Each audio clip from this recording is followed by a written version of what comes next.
नमस्कार बच्चों। Solutions chapter की सीरीज में आपका स्वागत है। तो लास्ट लेक्चर में हम लोग वेपर प्रेशर की बात कर रहे थे और वेपर प्रेशर के बारे में हम लोगों ने कुछ बातें की थी। आइए थोड़ा आगे बढ़ते हैं। आई होप जब आप ये लेक्चर पढ़ें तो आप पिछले लेक्चर्स को रिवाइज करके आए। चलिए आइए एक क्वेश्चन करते हैं वेपर प्रेशर का। काफी अच्छा क्वेश्चन है ये। इसको पढ़िएगा, समझिएगा और कई सारी चीजें आपकी वेपर प्रेशर की इसके बारे में क्लियर हो जाएंगी। तो मैं क्वेश्चन लिखता हूँ। इनफैक्ट ये बहुत ही इंपॉर्टेंट क्वेश्चन है। Let me draw the diagram first.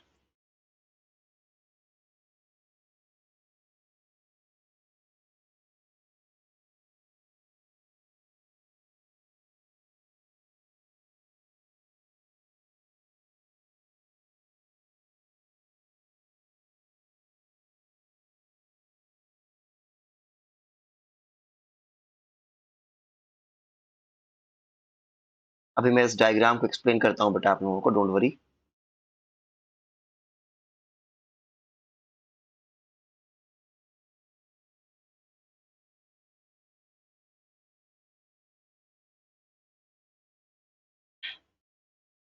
ये जो बल्ब्स लिए गए हैं,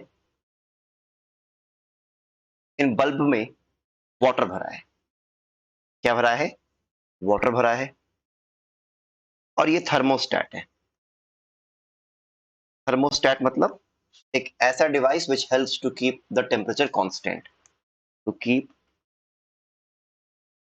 टेम्परेचर कांस्टेंट। तो सपोज करो इस कंटेनर में टेम्परेचर मेंटेन्ड है 25 डिग्री सेल्सियस। मान लो ये कंटेनर ए है। कंटेनर बी में मान लो टेम्परेचर मेंटेन्ड है 30 डिग्री सेल्सियस। और कंटेनर सी में मान लो टेम्परेचर मेंटेन्ड है 40 डिग्री सेल्सियस। ठीक है ना? ऑल्सो गिवन दैट, क्या दिया है? वेपर प्रेशर ऑफ वाटर दिया है at 25 degree Celsius, 30 degree Celsius and 40 degree Celsius. 25 degree Celsius पे मान लीजिए वेपर प्रेशर ऑफ वाटर दिया है 10 टॉर। 30 डिग्री सेल्सियस पे मान लो दिया हुआ है 25 टॉर। और 40 डिग्री सेल्सियस पे मान लो दिया हुआ है, मान लेते हैं 40 टॉर। जितना भी मानना है मान लो। आपको क्वेश्चन का कॉन्सेप्ट समझ में आना चाहिए बस। ठीक है? तो अगर कंटेनर ए में टेम्परेचर मेंटेन है 25 डिग्री सेल्सियस, अच्छा, और यहाँ पे वॉल्व लगे हैं, मतलब कंटेनर ए और बी के जो वेपर्स हैं उनको सेपरेट करने के लिए ये वॉल्व लगा है। कंटेनर बी और सी के वेपर्स को सेपरेट करने के लिए ये वॉल्व लगा हुआ है। तो चूंकि कंटेनर ए में टेम्परेचर है 25 डिग्री सेल्सियस, इट मींस वहां पे जो वेपर प्रेशर रहेगा वाटर का, वो कितना हो जाएगा? 10 टॉर का हो जाएगा। कंटेनर बी में कितने का हो जाएगा? 25 टॉर का हो जाएगा। और कंटेनर सी में कितने का होगा? 40 टॉर का होगा। ये कब है? जब वॉल्व्स लगे हुए हैं, जब ए बी और सी अलग अलग हैं। ठीक है ना? अब क्वेश्चन क्या है? क्वेश्चन ये है, what will happen if the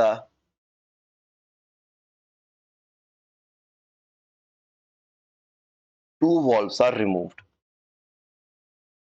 अगर इस वॉल्व को और इस वॉल्व को हटा दिया जाए तो क्या होगा?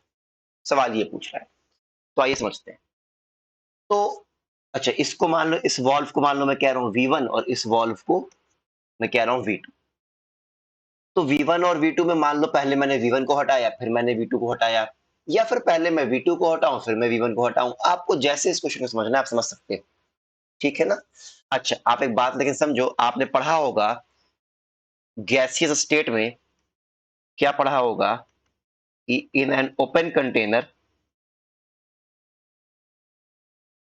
इन एन ओपन कंटेनर, या फिर ऐसे आप बोलो इन कनेक्टेड कंटेनर,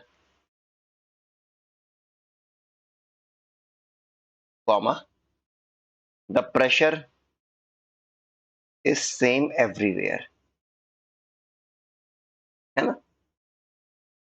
जैसे तो मान लो 2 कंटेनर्स को मैंने कनेक्ट किया है, शुरू में यहाँ वॉल्व लगा है, तो हो सकता है यहाँ का प्रेशर हो P1, यहाँ का प्रेशर हो P2, लेकिन जैसे ही आप वॉल्व रिमूव करोगे, then after achieving equilibrium the pressure of both the container will become same. ये बात आपको दिमाग में ध्यान रखनी है। चलिए आइए कैसे करेंगे इस सवाल को, अब आप ध्यान से समझना। मान लो सबसे पहले मैंने क्या किया, वॉल्व V1 को रिमूव किया।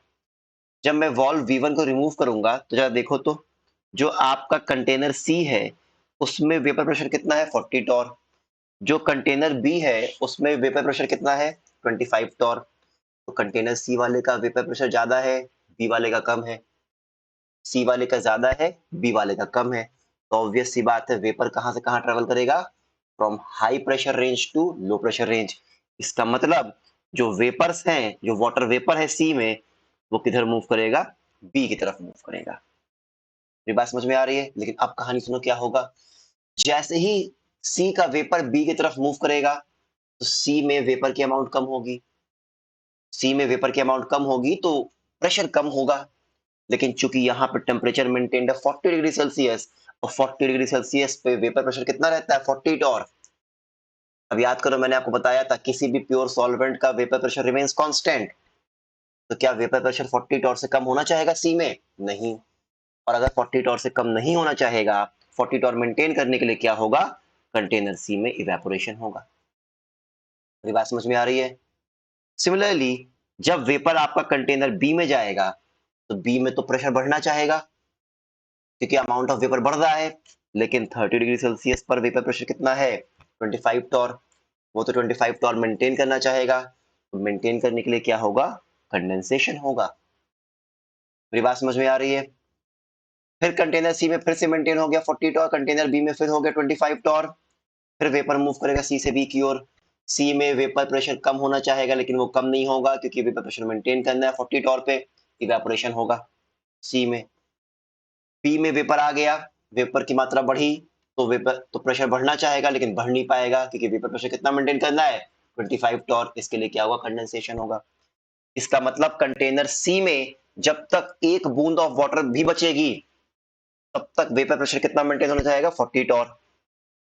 मेरी बात समझ में आ रही है? इस तरह धीरे धीरे सी का पूरा वाटर क्या हो जाएगा, इवेपोरेट हो जाएगा, और कहां चला जाएगा, बी में कंडेंस हो जाएगा। और जब सी में पूरा का पूरा वेपर इवेपोरेट हो जाएगा, अब वहां पर लिक्विड तो बचा नहीं। फिर धीरे धीरे क्या होगा, कंटेनर बी और कंटेनर सी दोनों में प्रेशर 25 पर मेंटेन हो जाएगा। सी में 40 टॉर कब तक रहेगा, जब तक उसमें लास्ट ड्रॉप ऑफ लिक्विड है, क्योंकि तभी तो वेपर प्रेशर की आप बात करोगे।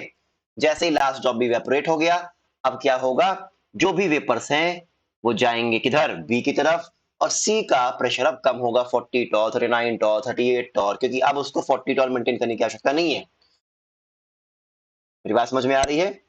हालांकि कंटेनर बी में कितना मेंटेन करना है, 25 टॉर, ठीक है ना। और बी और सी के बीच का तो वॉल्व हट गया है, तो बी और सी में अब मिला के कितना हो जाएगा, 25 टॉर। सी का पूरा लिक्विड इवेपोरेट हो गया और वो पूरा का पूरा किसमें आ गया, बी में आ गया। मेरी बात समझ में आ रही है? इसको सोचना एक बार। सिमिलरली अब सपोज करो मैंने क्या किया, अब सपोज करो मैंने वॉल्व हटाया, वॉल्व V2 को, क्या होगा, कंटेनर बी का प्रेशर है 25 टॉर, मतलब बी और सी का मिला के 25 टॉर, ए का है 10 टॉर। 25 टॉर ज्यादा है, ए 10 टॉर कम है, तो वेपर्स कहां से कहां मूव करेगा, बी से ए की तरफ। जब बी से ए की तरफ मूव करेगा तो कंटेनर बी का वेपर का अमाउंट कम होगा, प्रेशर कम होना चाहेगा लेकिन वो कम नहीं होगा क्योंकि टेम्परेचर कितना है वहां पे, 30 degree Celsius. It will try to maintain कितना, 25 टॉर। 25 टॉर मेंटेन करना चाहेगा, इसलिए क्या होगा, इवेपोरेशन होगा। जब वो कंटेनर ए की तरफ जाएगा, जब वो कंटेनर ए की तरफ जाएगा तो क्या होगा, प्रेशर की मात्रा बढ़नी चाहेगी क्योंकि अमाउंट ऑफ वेपर बढ़ रहा है, लेकिन उसको कितना मेंटेन करना है, 10 टॉर, तो क्या होगा, कंडेंसेशन होगा। मेरी बात समझ में आ रही है? फिर 25 मेंटेन हो गया बी में, ए में हो गया 10 टॉर, फिर बी में ज्यादा है, ए में कम है, फिर क्या होगा, वेपर मूव करेगा बी से ए की तरफ। लेकिन बी में मेंटेन कितना करना है, 25 टॉर, अगेन इवेपोरेशन। ए में मेंटेन कितना करना है, 10 टॉर, अगेन कंडेंसेशन। जब तक बी में लास्ट ड्रॉप ऑफ लिक्विड बची रहेगी तब तक क्या होगा, इवेपोरेशन होगा, और ए में क्या होता रहेगा, कंडेंसेशन होगा। और अंत में जब लास्ट ड्रॉप ऑफ लिक्विड भी इवेपोरेट हो जाएगा तो बी का प्रेशर कम होने लगेगा, 24, 23, 22, 21, और ए में क्या होता रहेगा, कंडेंसेशन होता रहेगा। अल्टीमेटली क्या होगा, जो ए बी और सी है उन सभी के ऊपर प्रेशर मेंटेन कितना हो जाएगा, 10 टॉर। कंटेनर बी और सी में कोई लिक्विड नहीं बचेगा, सारा का सारा लिक्विड कहाँ पे आ जाएगा, कंटेनर ए में। ठीक है ना, तो इस बात को आप समझना ढंग से, इसको एक बार और पढ़ना, तो मैं लिख देता हूं क्या होगा observation.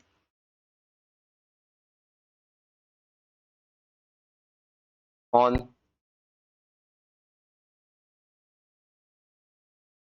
removing the valves, finally when the equilibrium is achieved, comma, container B and C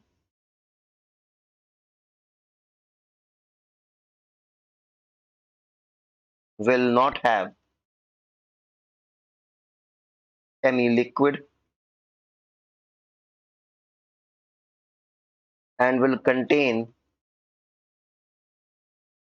only vapors at 10 torr,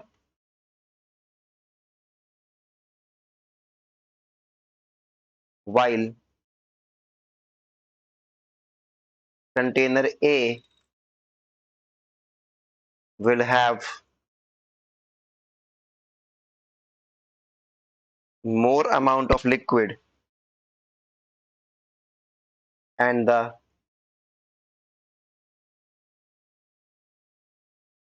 vapor pressure above it will be maintained at, बोलिए, 10 torr। ठीक है ना, आई होप मेरी बात आपको समझ में आ रही है। ठीक है, चलिए आइए, वेपर प्रेशर के बारे में हम और बात करेंगे, हमें क्लॉसियस क्लैपेरॉन इक्वेशन भी पढ़ना है। ठीक है ना, तो उसी क्रम में आइए थोड़ा आगे बढ़ते हैं। अब हम सबसे पहले क्या देखेंगे, Clapeyron equation. Clapeyron equation is applicable for any phase change equilibrium. तो पहली बात तो आइए हम डिफाइन करते हैं फेज क्या होता है। फेज क्या होता है, it is part of a substance, part of a substance which has uniform composition and uniform properties throughout। अच्छा, when I say uniform composition I mean uniform bonding pattern। समझते हैं क्या बोलता है phase. Phase is a part of substance which has uniform composition and uniform properties. Uniform मतलब क्या होता है, सेम। जैसे मान लो मैंने लिया डायमंड, डायमंड में बताओ बेटा, क्या through out the diamond carbon का हाइब्रिडाइजेशन क्या sp3 नहीं होता है, बताओ। हर एक कार्बन चार अलग अलग कार्बन से कनेक्टेड रहता है कि नहीं, बताइए। तो डायमंड जो है वो कार्बन का एक फेज है। सिमिलरली अगर आप ग्रेफाइट की बात करो, क्या ग्रेफाइट में hexagonal 2D sheet like structure exist करता है कि नहीं, विच इज sp2 हाइब्रिडाइज, बताओ। थ्रू आउट द ग्रेफाइट बताइए। तो ग्रेफाइट डायमंड का दूसरा फेज है। मेरी बात समझ में आ रही है, मैं लिखता हूं क्या एग्जाम्पल।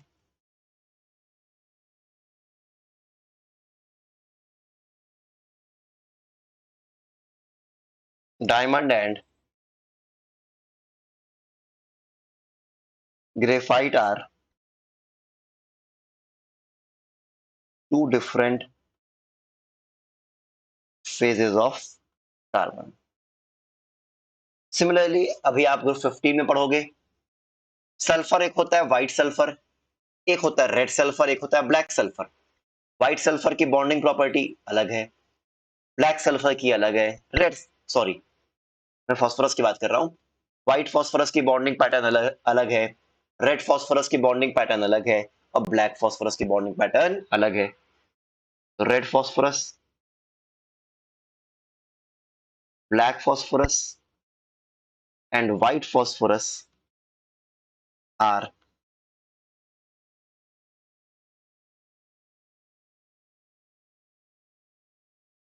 डिफरेंट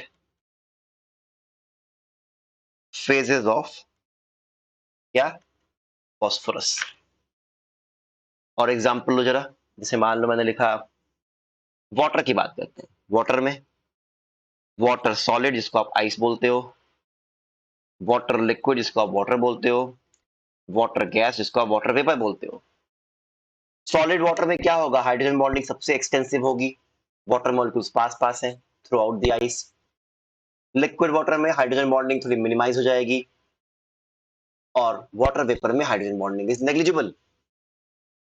मेरी बात समझ में आ रही है? तो इसका मतलब they are three different phases of water।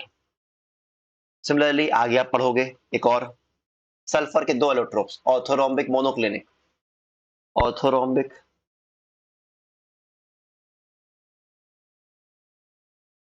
And monoclinic are two different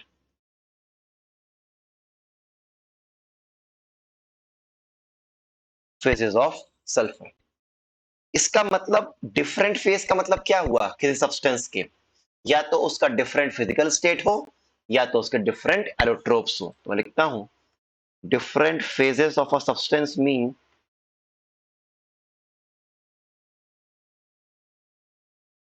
of a substance का मतलब क्या होगा बेटा, या तो डिफरेंट एलोट्रोप्स हो या फिर डिफरेंट फिजिकल स्टेट। ठीक है, चलिए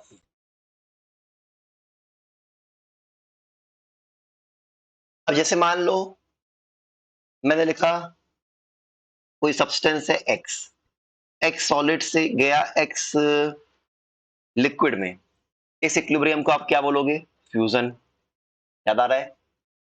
एक्स लिक्विड से गया एक्स गैस में, इसको आप क्या बोलोगे, वेपराइजेशन।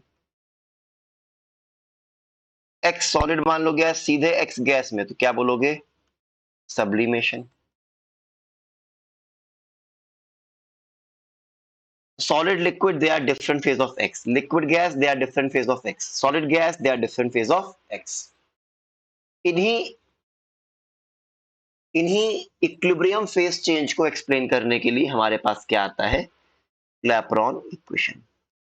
इसको हम डिराइव करेंगे, हालांकि डेरिवेशन आपके सिलेबस में उतना इंपॉर्टेंट नहीं है। You must remember the equation जो मैं आपको अंत में बताऊंगा। हालांकि इसके लिए प्री रिक्विसाइट ये है कि आप थर्मोडायनेमिक्स वाला पार्ट आप रिवाइज करो।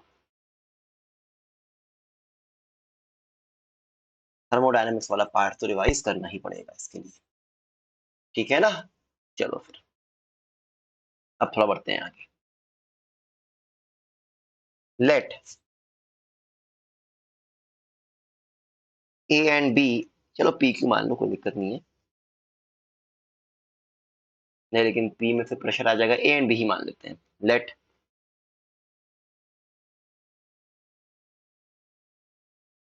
ए and B two different phases of a substance be in equilibrium at temperature T and pressure P। क्या कह रहा है, मान लो ए और बी किसी सब्सटेंस का दो अलग अलग फेस है, जैसे मान लो ए कार्बन का डायमंड है तो बी मान लो कार्बन का ग्रेफाइट है।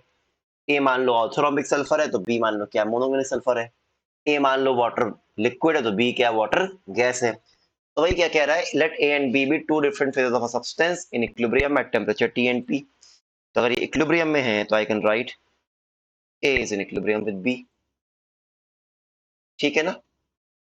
लेट अस सपोज जो गिब्स फ्री एनर्जी ए की है at this condition of temperature and pressure, वो मान लो जी ए है, और बी की मान लो क्या है, जी बी है।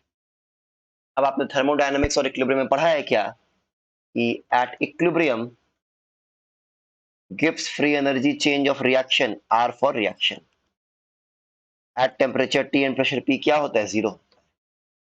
तो डेल्टा जी ऑफ रिएक्शन क्या हो गया, जीरो हो गया।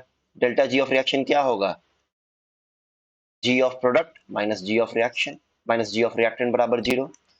तो जी बी बराबर क्या हो गया, जी ए हो गया। ठीक है ना। अब सपोज करो ये जो इक्विलिब्रियम था टेम्परेचर टी एंड पी पे, मान लो इस इक्विलिब्रियम को डिस्टर्ब किया, जैसे आप ली चैटलियर्स प्रिंसिपल में आप करते हो कि नहीं, कि कोई सिस्टम इक्विलिब्रियम पर है, उसमें मैंने टेम्परेचर चेंज किया, प्रेशर चेंज किया, कंसेंट्रेशन चेंज किया, तो होता क्या है, इक्विलिब्रियम डिस्टर्ब हो जाती है, रिएक्शन फॉरवर्ड या बैकवर्ड मूव करती है to attain a new equilibrium, और इक्विलिब्रियम फिर से रिगेन हो जाता है। मेरी बात समझ में आ रही है। तो लेट अस सपोज मैंने कंडीशंस चेंज कर दी, मान लो टेम्परेचर हो गया टी प्लस डी टी और प्रेशर हो गया P plus T P, and again the equilibrium is regained. Gives free energy of A मान लो हो गया जी ए प्लस डी जी ए, और जी और बी का क्या हो गया, G B plus D G B. लेकिन सिस्टम चूंकि फिर से इक्विलिब्रियम रिगेन किया है, तो you can write delta G of reaction at temperature T plus D T, and P plus D P क्या होगा, जीरो होगा। जरा सॉल्व तो करो इसको, डेल्टा जी ऑफ रिएक्शन क्या होगा, G final minus G initial, G B plus D G B minus G A plus D G A बराबर जीरो। जरा देखो तो आपने क्या प्रूफ किया था, यहाँ से जीबी बराबर जी ए है। अगर जीबी बराबर जी ए है तो ये क्या हो गया, कैंसिल हो गया, और you can write what, D G B बराबर डी जी ए। मैं बार बार कह रहा हूँ थर्मो रिवाइज करना पड़ेगा। अब आपने थर्मोडायनेमिक्स में क्या पढ़ा है कि फॉर अ सब्सटेंस टीजी बराबर V D P minus S T T, किसी सब्सटेंस के गिब्स फ्री एनर्जी में जो चेंज होता है विद प्रेशर एंड टेम्परेचर, वो क्या होता है, V D P minus S T T, where V is the volume, S is the entropy, of course P is the pressure and T is the temperature. तो D G B क्या हो जाएगा, ये हो जाएगा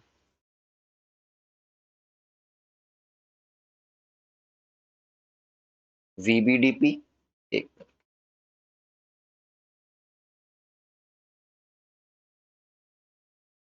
V B D P minus S B D T is equals to V A D P minus S A D T। DP वाले term को आप मान लो ले आए RHS में, और DT वाले टर्म को मान लो ले आप आए आप LHS में, तो क्या हो जाएगा जरा देखो तो, VADP minus VBDP is equals to what, SADT minus SPDT। जरा कॉमन तो लो, DT SA minus SB is equals to DP, क्या हो जाएगा यहाँ पे, एक मिनट, क्या हो जाएगा यहाँ पे जरा देखो तो, VA माइनस VB, और DP अपॉन DT क्या हो जाएगा बेटा, DP अपॉन DT हो जाएगा SA minus SB, VA minus VB, minus अगर कॉमन ले लो तो क्या बच जाएगा, SB minus SA upon VB minus VA। क्या SB माइनस SA मतलब entropy of B minus entropy of A को मैं क्या लिख दूं, डेल्टा S, और volume of B minus volume of A को मैं क्या लिखूं, delta V। This is very very important, क्या, dp upon dt is equal to delta S by delta V। दिमाग में बैठा लो, इसी को हम लोग क्या बोलते हैं, Clapeyron equation. Clausius Clapeyron equation नहीं है ये, क्या है, Clapeyron equation. Clapeyron equation deals with, मैं फिर से लिख देता हूं, deals with any face change equilibrium. ठीक है ना। अब मान लो ये जो क्लैपेरॉन इक्वेशन है, मैं ये स्पेशली ले लूं वेपराइजेशन के लिए, तो applying this above equation for vaporisation, जैसे मैंने एग्जांपल लिया H2O liquid in equilibrium with H2O gas, ठीक है ना। जरा लगाओ तो ये इक्वेशन, क्या लिखोगे, dp by dt is equal to delta S by delta V। अब आप जरा एक बात समझना, क्या आप लोगों ने पढ़ा है, मैं बार बार थर्मोडायनेमिक्स का जिक्र इसलिए कर रहा हूं क्योंकि थर्मोडायनेमिक्स की चीजें इसमें आ रही हैं बार बार, all the chapters are interconnected. अच्छा, और ये जो आपने फॉर्मूला प्रूफ किया dp by dt is equal to delta S by delta V, ये एज इट इज याद रखो, डेरिवेशन की आवश्यकता नहीं है, dp अपॉन dt बराबर delta S by delta V, very very important for advanced, ठीक है ना।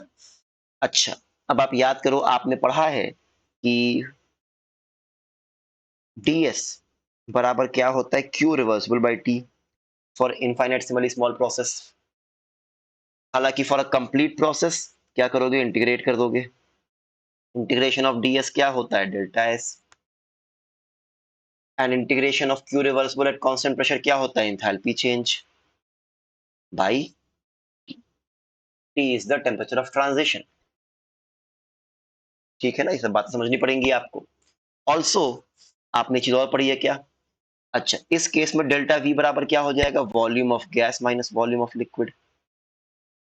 किसी गिवन टेम्परेचर और प्रेशर पे क्या volume of gas volume of liquid से बहुत ही बड़ा नहीं होता है, therefore Vg minus VL almost कितना हो जाएगा, Vg हो जाएगा। लेकिन किस केस में, सिर्फ और सिर्फ जब आपका प्रोडक्ट कैसा हो, गैस हो। अब Vg को क्या आपने ये पढ़ा है, PV equals to nRT, where V is of course the volume of gas, तो Vg बराबर क्या हो गया, nRT by P, and for 1 mole Vg equals to RT by, very very important. चलो और रिप्लेस करो, डेल्टा एस को replace करो किससे, डेल्टा एच बाई टी, क्योंकि प्रोसेस वेपराइजेशन का है तो इंथैल्पी ऑफ वेपराइजेशन कर दो। डेल्टा वी क्या था, वीजी के बराबर था, और वीजी क्या आ गया, R T by P, R T by P. जरा सॉल्व करो, और डीपी बाई डी टी क्या आ गया बेटा, delta H vaporisation by R T square into P को भेज दो डीपी के पास, और टी वाले टर्म को ले आओ dt के पास, तो dp by p is equal to delta h vaporization by r dt by t square. Integrate करो with in proper limits, from pressure P1 to P2, temperature T1 से T2, क्या आएगा, ln p लिमिट P1 से P2, enthalpy of vaporisation, आपको maths के छात्र आप समझ रहे होगे अब, -1 अपॉन t, T1 से T2, और ln P2 by P1 is equals to enthalpy of vaporization by R 1 upon T1 minus 1 upon T2। इसको बेस 10 पे कन्वर्ट करो, तो log base 10 P2 by P1, और जो 2.303 यहाँ पे जो आएगा, इसको आप RHS में ट्रांसफर कर दो, तो मैं ट्रांसफर कर देता हूँ इसको, 2.303 R, और ये क्या हो गया, T2 minus T1 upon T1 T2। Very very important, इसको हम लोग क्या बोलते हैं, क्लॉसियस क्लैपेरॉन इक्वेशन।